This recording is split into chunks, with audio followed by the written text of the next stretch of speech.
হামাসের দলের মধ্যে যারা ওই সদস্যরা ওই গুণে গুণান্বিত হয়ে গেল, যাদের অন্তরের মধ্যে বিন্দুমাত্র পরিমাণ ইহুদিবাদের ভয় নাই, যাদের অন্তরের মধ্যে দুনিয়ার কোনো বুলেটের ভয় নাই, যাদের অন্তরের মধ্যে দুনিয়ার কোনো রকেট বিমান হামলার ভয় এরা করে না। এদের কথা হলো নিজেরা স্বাধীনতা পাওয়ার জন্য মুসলমানদের আল্লাহু আকবার উঁচু করার জন্য কারো কাছে আমরা মাথা নত করতে রাজি না, রাজি না, রাজি না, রাজি না। 50 বছর পর্যন্ত যেই ফিলিস্তিনিরা স্বাধীনতা পাওয়ার জন্য কত যুদ্ধ উইরা ইয়া জুইরা বৈশা ইহুদিবাদেরা এদেরকে বারবার মারলো।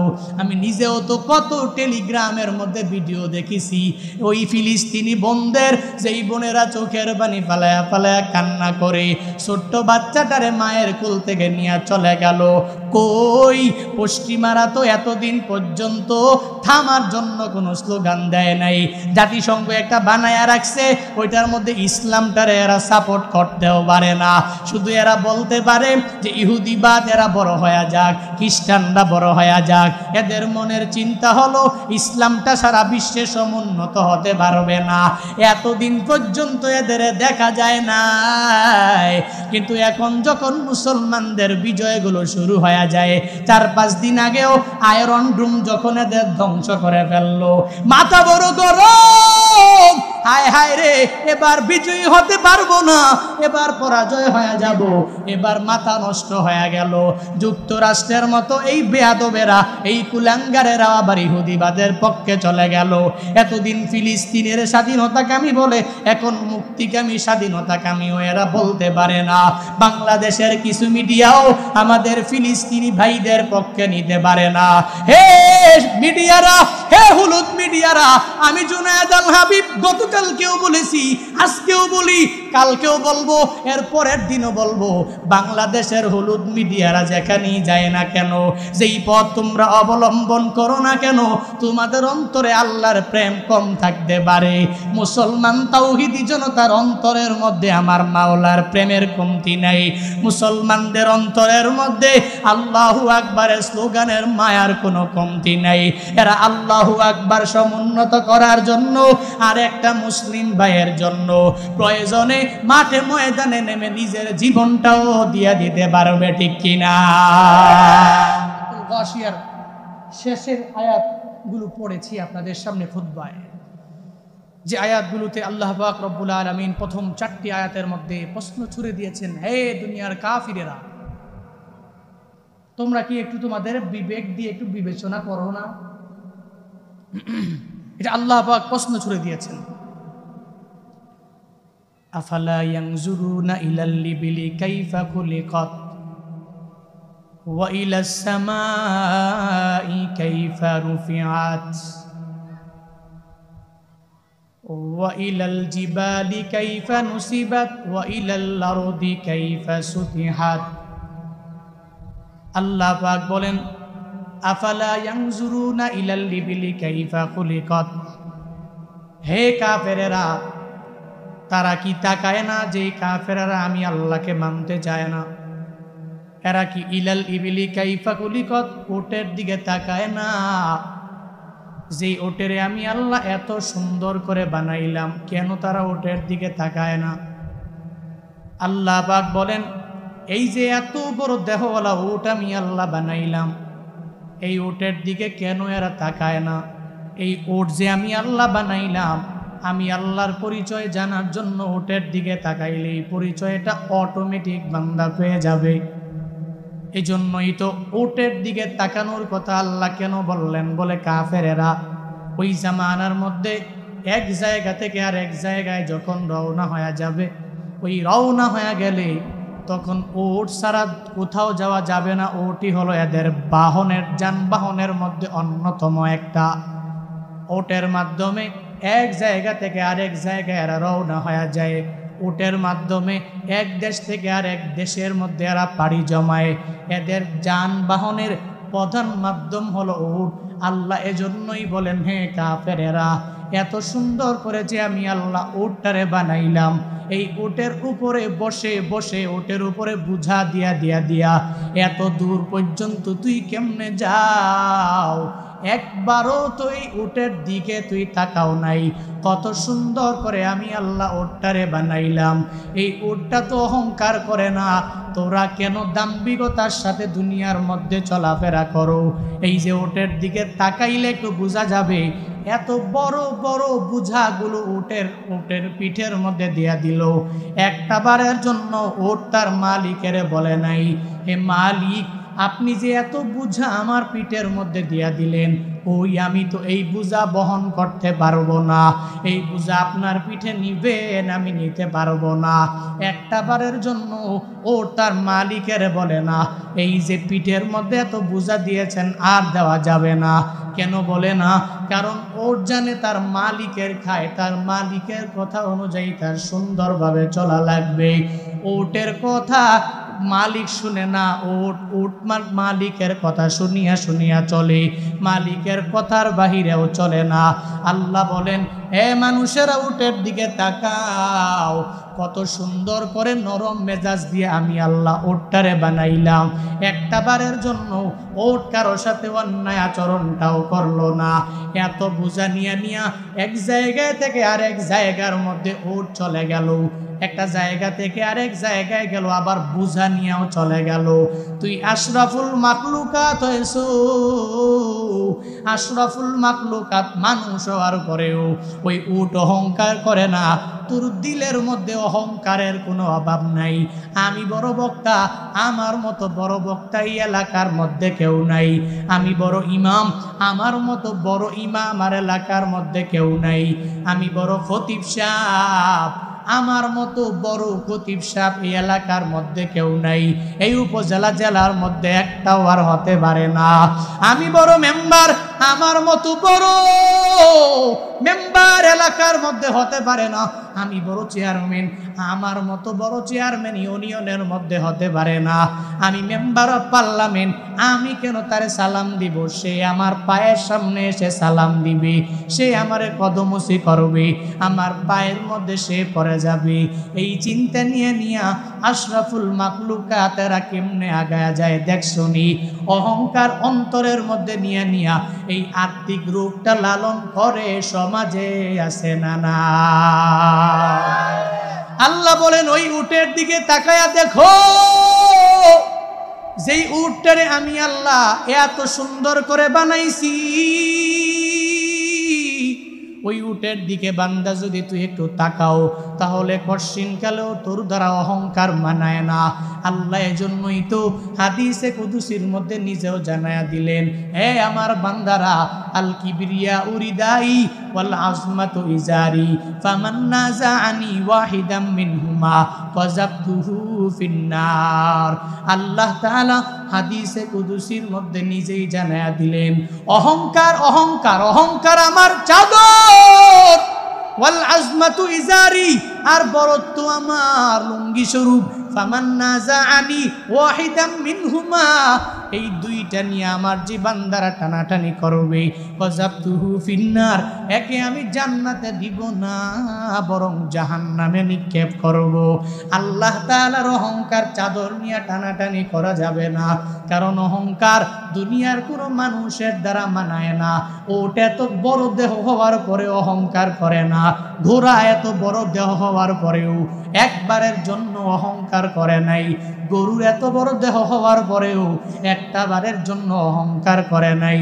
হে আশরাফুল মাখলুকাত, হাতির এত বড় একটা দেহ, ওই হাতির উপরে একটা মানুষ উঠিয়া হাতিটাকে পরিচালনা করে, লিড দেয়, নিজে লিডার হইয়া ওই হাতিরে কেমনে এক জায়গা থেকে আরেক জায়গায় নিয়ে যায়। হাতিটাও একটা বারের জন্য অহংকার করে নাই। তুই বিবেক থাকার পরেও কেমনে অহংকারের মধ্যে তুই নেমে যাও? নিজেরে কেন এত বড় মনে করা লাগবে? অথচ মদিনাওয়ালা নবী মুনাজাতের মধ্যে দোয়া করার জন্য নবী নির্দেশ দিয়া গেলেন, হে আমার উম্মতেরা, অহংকার অহংকার থেকে যদি তুমি আর আমি সবাই বাঁচতে চাও তাহলে দুয়ার মধ্যে পড়ো আল্লাহুম্মা জাআলনি ফি আইনি সগীরা ওয়া ফি আ'য়ুনিন নাসি কাবীরা। ওই দুয়ার মধ্যে তোমরা পড়ো আল্লাহুম্মা, হে মালিক তুমি আমাকে এমন বানাও যে আমার চোখে তুমি আমারে ছোট বানায়া দাও, ফি আইনি সগীরা ওয়া ফি আ'য়ুনিন নাসি কাবীরা, আমার চোখে তুমি আমারে এমন বানাও যে আমি ছোট ছোট ছোট, আমার মতো ছোট কেউ নাই, ওয়া ফি আ'য়ুনিন নাসি কাবীরা, আর মানুষের চোখে তুমি আমারে যত বড় বানানোর বড় বানায়া দাও। মানুষ আমাকে বড় বলবে, আমি নিজেরে বড় বলার কোনো দরকার নাই, আমি নিজেরে ছোট বলে বলে বলে বলে আগায়া যাব। নিজেরে যদি ছোট বানাইয়া বড়দের সামনে যদি নিজেরে ছোট করে বান্দা চালাইতে পারো, আল্লাহর কসম করে বলি মদিনাওয়ালা নবীর হাদিস তো পরিপূর্ণ সত্য হাদিস। নবী বলে গেলেন মান তাওয়াযা লিল্লাহি রাফাহুল্লাহ, আমার যে উম্মতেরা আল্লাহর জন্য বিনয়ী হয়ে যাবে আল্লাহ তার মায়া করে ছোট রাখবে না, বরং বড় বানায়া দিবে। আল্লাহর হাতেই তো পূর্ণাঙ্গ বড় আর ছোট বানানোর ক্ষমতা, সব পাওয়ার আর ক্ষমতা আমার মাওলার হাতে। বান্দা তুই বড় হতে চাও তো আল্লাহ তোমারে বড় বানাইতে পারবে। বলে হ্যাঁ ছোট হয়ে যাবা, তাও আবার মাওলাই ছোট বানায় দিবে। আত্মিক যদি গুনাহগুলো বান্দা করো, মানে অহংকার যদি লালন করো, হিংসা যদি লালন করে আগায়া যাও, তাহলে আগে বড় ছিলা, আল্লাহ মায়া করে আর বড় বানাবে না। দিন দিন দিন দিন অনেক ছোট হয়ে যাওয়া লাগবে। আল্লাহ বলেন হে কাফেরেরা, ওই ওটের দিকে একটু তাকাও না, এত সুন্দর করে আমি আল্লাহ ওটটারে বানাইলাম, কেন আমি মাওলারে তোরা চিনো না? এরপরে আল্লাহ বলেন ওয়া ইলাস সামাই কাইফা রুফিআত, ওই আসমানের দিকে তাকাও, এত সুন্দর করে আমি আল্লাহ আসমানটারে উপরে আটকায়া রাখলাম। পুরা বিশ্বজগৎটা যদি ঘুরে ঘুরে কোনো বিজ্ঞানী চিন্তা করে এই আসমানের একটা পিলার খুঁজে আমার আর সবার বের করা লাগবে, পারবে নাকি? আল্লাহ তো বিশাল আসমানটা কোনো পিলার দ্বারা দাঁড় করাইয়া রাখে নাই। তুমি 1400 square feet, 1500, 2000, 2500 square feet building বানানোর জন্য বলে 500টা 400টা যত রড লাগবে লাগাও, রড লাগাইয়া পিলার বানাইয়া এর উপরে পিলারের উপরে 60টারে টেকায়া দাও। পিলার ছাড়া কোনো কিছু দেখাও যায় না। কোনো জায়গায় আমি আজও পর্যন্ত দেখলাম না ঝুলন্ত ব্রিজ যে দেখছো, এরপরেও তো ঝুলন্ত ব্রিজটা বড় না, এরপরেও তো এর এক পাশে আর আরেক পাশের মধ্যে এক জায়গার মধ্যে ঝুলে আছে, এর মানে এটাও তো ঝুলন্ত ব্রিজের মতো না। হে বান্দারা, আল্লাহ যে বিশাল এই আসমানটা তোমার জন্য বানাইলেন, একটু যদি আসমানের দিকে তাকাইয়া আমার মাওলারে যদি একটু চিনতে চাও রে বান্দা, তাহলে কেমনে চিনবা? আসমানের দিকে তাকাও। পৃথিবীর বড় বড় বড় বড় মহাপণ্ডিতেরা যদি চিন্তা ভাবনা করে যে আসমান কেমনে দাঁড়ায় রইল, একটা পিলার মনে হয় কোথাও আছে, তাহলে কোথাও পিলার খুঁজে পাওয়া যাবে না, ফাউন্ডেশনও পাওয়া যাবে না। এর একমাত্র কারণ আল্লাহ পিলার দেয় নাই, আল্লাহর কুদরতি হাত দিয়ে আল্লাহ কুন ফায়াকুন বইলাই আসমানটারে বানাইছে, ঠিক কিনা? দুনিয়ার যত বড় বড় বড় বড় মহাবিজ্ঞানী তাকায়া দেখো, এরা যদি চেষ্টা করে যে পিলার বের করবো, পারবে না। কারণ আল্লাহ নিজেই বলেন হে মানুষ, তুই আসমানের দিকে একটু তাকাও না, কত সুন্দর করে আমি আল্লাহ আসমানটারে উপরের মধ্যে ঝুলাইয়া রাখলাম, পিলার লাগে নাই। Without any pillar, without any foundation আমি আল্লাহ ঝুলাইয়া রাখলাম। হে বান্দা, কেননা আমি আল্লাহ তো হলাম আসমানের মালিক, যেমনে মন চাই সেমনেই ঝুলাইয়া রাখতে পারবো। এবার আল্লাহ বলেন ওয়া ইলাল জিবালি কাইফা নুসিবাত, ওই পাহাড়ের দিকে তাকাও, যেই পাহাড়টা এত সুন্দর করে আমি আল্লাহ বানাইলাম, এই পাহাড়টারে পেরেক স্বরূপ দুনিয়ার মধ্যে লাগাইয়া দিলাম। বিভিন্ন জায়গায় পাহাড়গুলো তাকায়া দেখবেন ওই পাহাড়ের মধ্যে কত খনিজ সম্পদ আমি আল্লাহ আবারও দিয়া দিলাম। এই যে গত বছরের আগের বছরে সিলেটে যাওয়ার পরে অনেকেই সিলেটের যারা এই বিষয়টা জানবেন, আবার যারা পাহাড়ের মধ্যে দেখছেন আপনারাও জানবেন। এই যে পাহাড়ের মধ্যে গেলে আমার একজন বলল, হুজুর মেসের কাঠি একটা নিয়ে নিন, একটু মেসের কাঠি জ্বালাইয়া ওই যে পাহাড়ের উপরে ওই জায়গায় ছুঁড়ে মারেন। মারতে দেরি ওখান থেকে কেন যেন আগুন উপরে চলে আসলো। আমি বললাম এখানে আগুন কেন? বলে হুজুর ওই জায়গার মধ্যে গ্যাস, এটা আল্লাহ প্রদত্ত গ্যাস আল্লাহ পাহাড়ের মধ্যে দিয়ে দিলেন। আল্লাহ বলেন, হ্যাঁ গোলামেরা, এই পাহাড়ের মধ্যে খনিজ সম্পদ তো এটা আমি আল্লাহ নিজেই দিয়া দিলাম। শুধু তাই না, সৌদি আরবের বড় বড় পাহাড়ের মধ্যে তাকায়া দেখো আল্লাহ কত গোল্ড দিয়া দিলেন, স্বর্ণ দিয়া দিলেন। এ মানুষ, এরপরেও পাহাড়ের দিকে তাকাইয়া আমি আল্লাহরে কেন তুই চিনতে পারো না? আমি আল্লাহ তো উট বানাইলাম, আমি আল্লাহ তো আসমান বানাইলাম, জিবাল পাহাড় বানাইলাম। এবার আল্লাহ বলেন, ওয়াইলাল আরদি কাইফা সুতিহাত, এই বান্দা তুই জমিনের দিকে একটু তাকাও না, যেই জমিনটারে বিছানা স্বরূপ সুন্দর করে আমি আল্লাহ বিছাইয়া দিলাম। আল্লাহ অপর আয়াতে কি সুন্দর করে জানায়া দিলেন, আল্লাযী জাআলা লাকুমুল আরদা ফিরাশা ওয়াস সামাআ বিনাআ। আমি আল্লাহর পরিচয় তুই জানো? আমি আল্লাহর পরিচয় হলো, আল্লাহ তো উনি যিনি আসমানটারে বানাইলেন তোমাদের জন্য ছাদ, আর জমিনটারে বানাইলেন তোমাদের জন্য বিছানা।